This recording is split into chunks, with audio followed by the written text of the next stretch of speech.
Hindi kailangan ng may okasyon para lang makatikim tayo ng masarap na dessert mga mi. Kaya ang ating for today's video, gagawa tayo ng masarap na no steam, no bake na mango cake. Tara guys, start na tayo. At ito nga po ang mga gagamitin nating mga ingredients. Gumamit tayo ng isang manggalang, hahatiin po natin ito. Yung kalahati gagawin nating dice at yung kalahati naman ay imamash natin.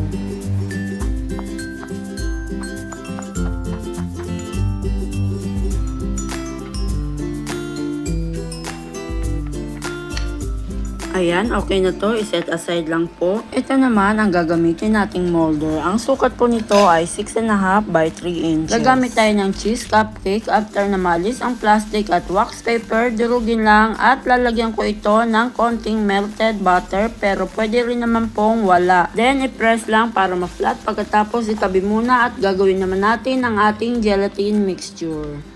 Sa ating pan, maglagay lang ng isang sachet ng mango gelatin powder, 1 cup ng water, 1 cup ng evaporated milk, 1 cup ng condensed milk. Then, lalagyan po natin ito ng 1/4 teaspoon ng salt for balance. Then, 1/4 cup ng cornstarch.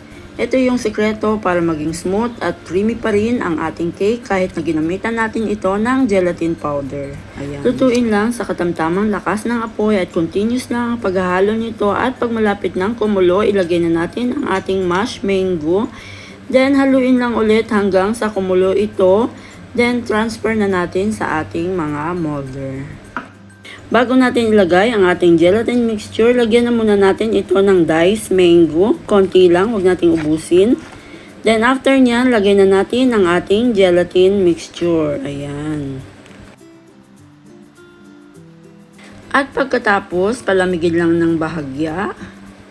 Ayan, medyo malamig na siya. Ilagay na natin yung natitirang mangga sa ibabaw. Alam nyo ba na ang original na plano ko ay ikalat lang ang ating diced mango ng ganito?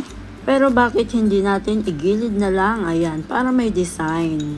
Then yung gitna nito, subukan natin lagyan ng chocolate sprinkle. Ayan, para maiba naman, o diba? Ganda.